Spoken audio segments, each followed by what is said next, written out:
Ka-Kafanee. We finally got to witness Kendrick's long-awaited and highly anticipated Super Bowl performance, and in this video, I'm going to break down the performance and explain details that you missed. A few days ago, leading up to the Super Bowl performance, Kendrick sat down with Ebro and Nadeska Alexis to have an interview to discuss where he's at with his music, GNX, the Super Bowl performance, and then a wide variety of different topics. Watching this interview in hindsight, you realize Kendrick gave a lot of context to why this performance was the way it was. During that interview, Ebro asked him, What should people expect to see and understand about Sunday's performance?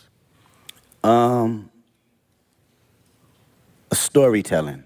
and this performance was a masterclass on storytelling with a lot of nuance that was missed at first glance. You know, make people listen, but also see and think a little. And that's exactly what Kendrick was able to accomplish on Sunday. Not only did the crowd see a great performance, but they also had to think about the performance. And upon further watches of the show, you see more and more each time. But one thing that's true about this performance, it was never going to be a traditional Super Bowl performance that was about the glam and the big moments and the hit records. It was always about the message Kendrick wants to get across in this present moment. When coming up with the set list for the show, it put in perspective on how Kendrick views his own catalog. And while he has respect for his older catalog, his real focus is the present moment where he's at right now. I love being present. I love being present, man. It's my favorite. It's very hard for me to live in the past. It's very hard. I respect the past wholeheartedly. One of the critiques I've seen fans say about the performance is that they wish Kendrick performed a lot more of his older music. And from this interview, we see that was really never Kendrick's plan. This is me. This is Kendrick Lamar. 37 years old. This performance was always going to showcase where Kendrick is at in this present moment and use the Super Bowl stage to communicate a message that's bigger than the music. And Kendrick communicates his message through a story. And he isn't telling a story that is just solely unanimous to himself, but to many Black Americans across our country. This is a story about being proud and unapologetically Black in America. And America wanting to minimize that Blackness to just the calm and quiet version that they feel comfortable with. And through that minimization, nuance and culture and history is lost. Kendrick doesn't just tell this story through his music that's playing, he's telling it through deep symbolism and unapologetic Blackness, all while paying tribute to Californian culture from the Bay Area all the way down to LA. Another aspect to think about when you see this performance is that it is told through a video game lens, the video game of The Great American Game. Now let's dive into the performance and the details that got missed. The first detail actually happens before Kendrick is even shown on the screen. Before the release of Family Matters, Drake hinted at pushing a red button, meaning having a diss song or lines or information about other rappers or the industry that would make it collapse. And when you look at the stadium, Apple Music has literally turned it into a red button. In the first frame of the performance, you can see a panned out shot of the full stage design. You see a square, triangle, circle, and an X, which is reminiscent to a PlayStation controller. But if you look closely into the background, you realize that this shot is actually a loading screen for the performance, and once it ends, the music will cue. And right as the music starts, we're introduced to Uncle Sam, which is played by Samuel L. Jackson. Salutations! It's your Uncle Sam, and this is the Great American Game! Immediately after, to very much surprise, Kendrick is seen rapping the Tiramisu snippet that was premiered right before the release of GNX. Kendrick actually raps an extended version of the snippet, and during the song, you hear him give a shout out to Black Hippie. In the bar, he mentions all of the names of the Black Hippie members, referencing Ab-Soul, Schoolboy Q, and then Johnny. J-Rock's actual first name is Johnny, and it's also referenced to his nickname, Eastside Johnny. Also, a detail that you can see up close is Kendrick's jacket that he's wearing. It's a leather blue, white, and black jacket, and has the word Gloria across the chest. On the right sleeve, you can see it says Nationals, Peekaboo, and Wop Wop Wop. On the other sleeve, it has another badge that says Nationals, another that says 2025, a reference to the year, and then one last one that says KDW, which is a reference to Kendrick's government name, which is Kendrick Lamar Duckworth. You then see a group of dancers in red, white, and blue outfits all come out of the GNX. Similar to the teaser video, the song ends abruptly with Kendrick yelling. After the song cuts, he then makes a reference to Jill Scott Heron's 1971 poem, The Revolution Will Not Be Televised. Revolution about to be televised. You picked the right time, but the wrong guy. This phrase, what that was all about, the revolution will not be televised, that was about the fact that the first change that takes place is in your mind. You have to change your mind before you change the way you live and the way you move. You know, we were free. We were still slaves in the mind. Message!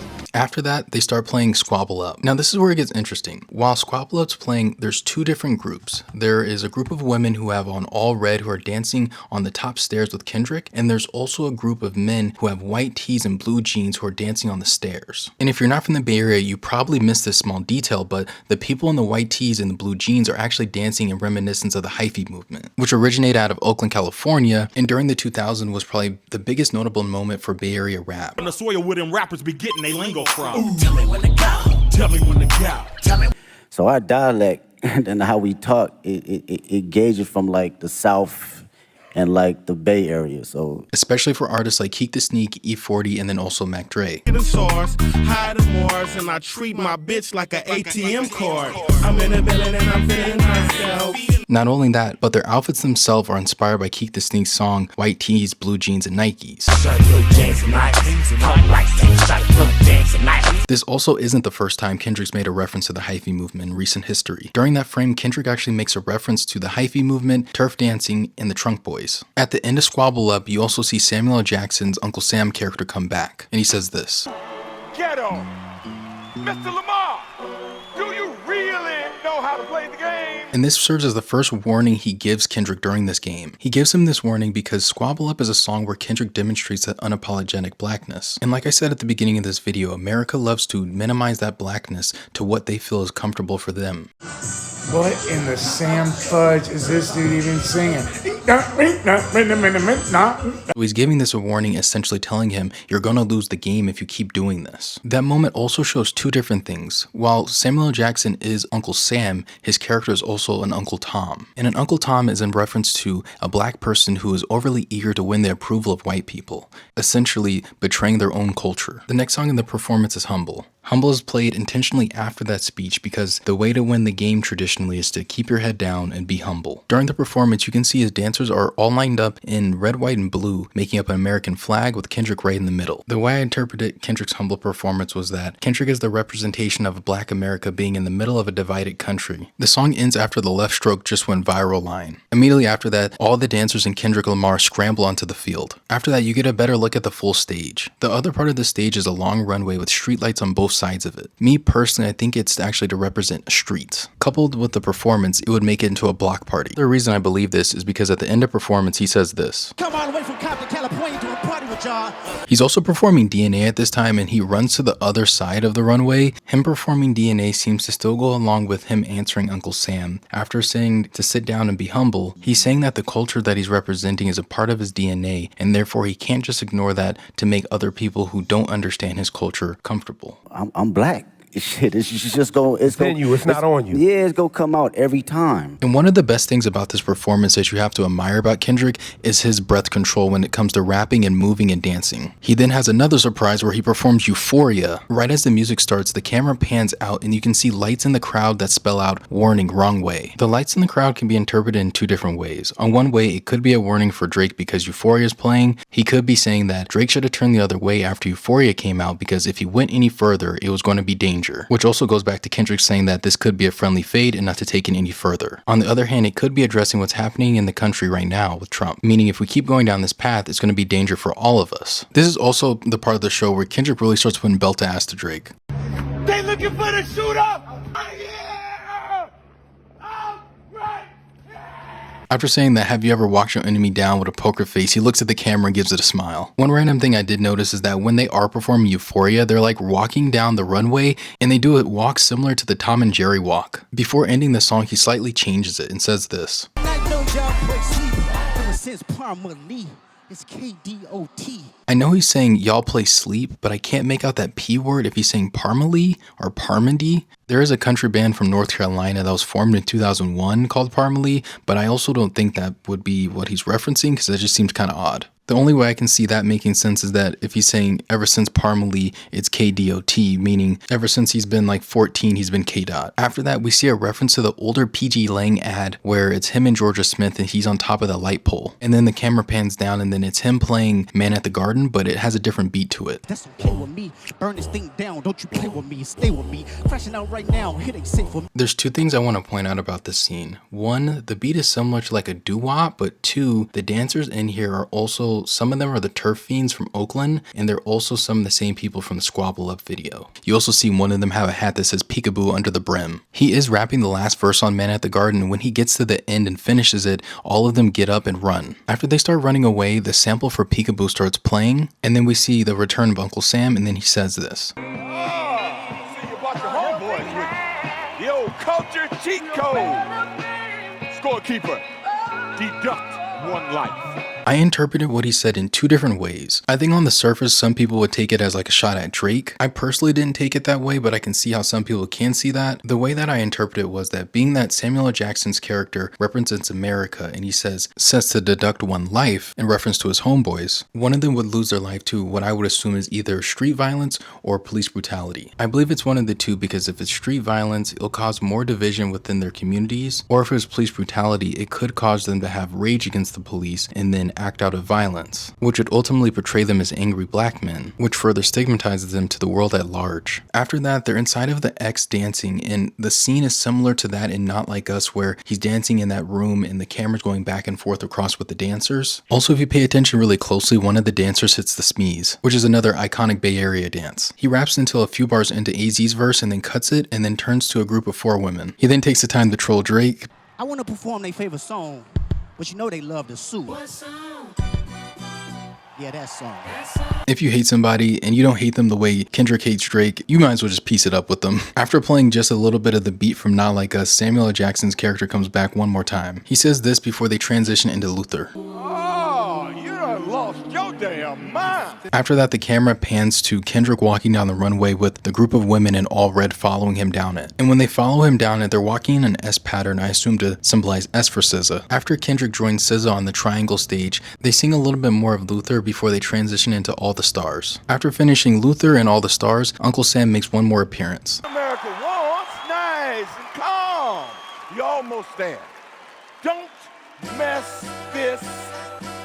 And then the moment everyone has been waiting for, Kendrick performing Not Like Us at the Super Bowl. But before he starts the actual song, he has a different intro for it. In the new intro, he says, "It's a cultural divide, I'ma get it on the flow. 40 acres and a meal, this is bigger than the music. They try to rig the game, but you can't fake influence."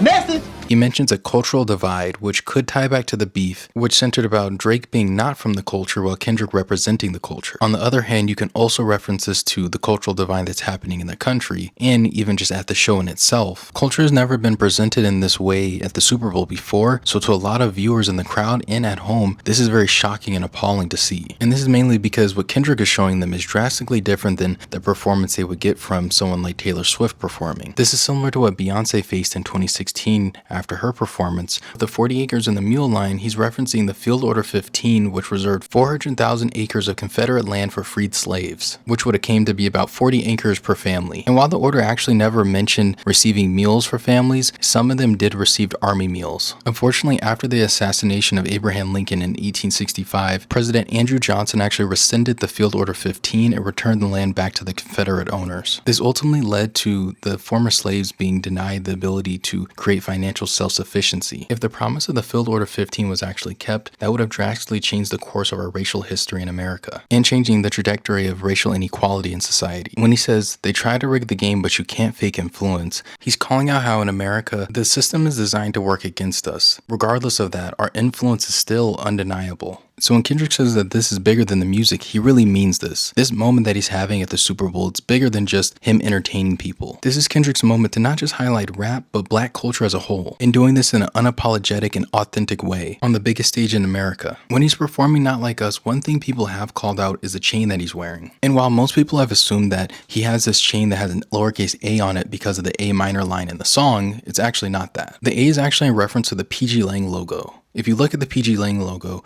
it usually has an A that's crooked, and that A is always lowercase. Being that we've never seen Kendrick wear this chain before, I wouldn't put it past him that he did do it to kind of just emphasize that line. If you pay attention closely, you'll see a frame where most of the dancers in red, white, and blue are laying on the ground as if they're dead, with just a small group of them in all white in the middle dancing still, which can represent the highest powers in our country not really caring about the population at large, but only a small group of the most wealthy and most powerful in the country. Kendrick takes the time to troll Drake in the funniest way possible by doing this.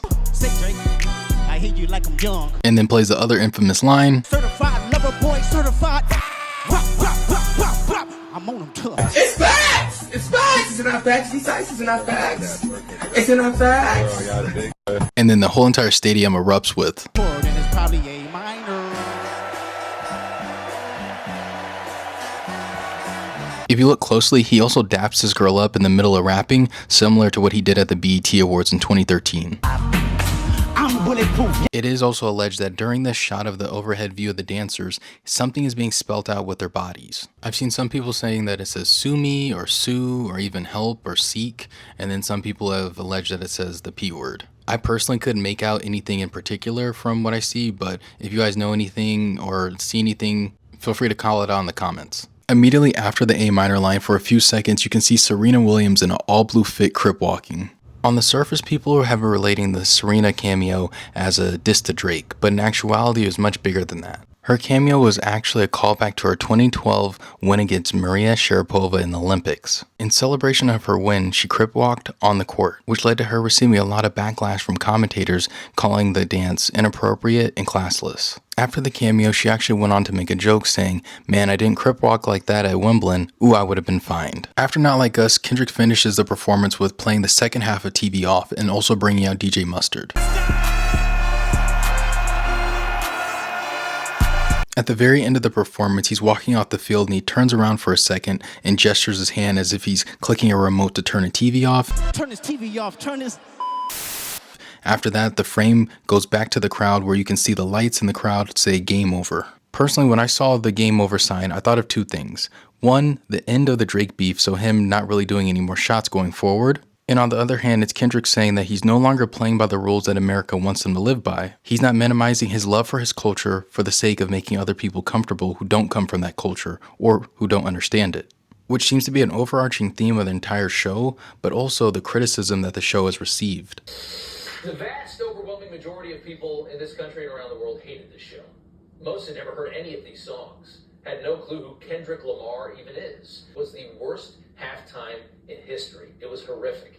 While the show has predominantly been received well, others have still slammed the performance and didn't appreciate the symbolism and the message that Kendrick wanted to spread during his show. While on one hand, if you didn't enjoy the show just because it just wasn't your cup of tea, that's fair and that's totally understandable. Everyone has their own tastes and their own dislikes, but saying this is the worst Super Bowl performance of all time is just outlandish and untrue. Kendrick's performance was one of the most captivating and unique performances we've ever seen on that stage, which can ultimately change the way future artists who perform there view the show and what they want to do at that show, setting a new standard for the show instead of just performing a medley of hit songs with big production. Regardless of the reactions, the performance was legendary and has went on to become the most watched performance in history, totaling 133.5 million viewers, surpassing Michael Jackson's record of 133.4 million back in 1993. He has also broken Spotify's record for rapper with the most Spotify monthly listeners ever with 88.8 million streams. He is also expected to go #1 again with Not Like Us next week on Billboard's Hot 100, and he's competing with himself with Luther featuring SZA. Let me know if you guys liked it or not in the comments,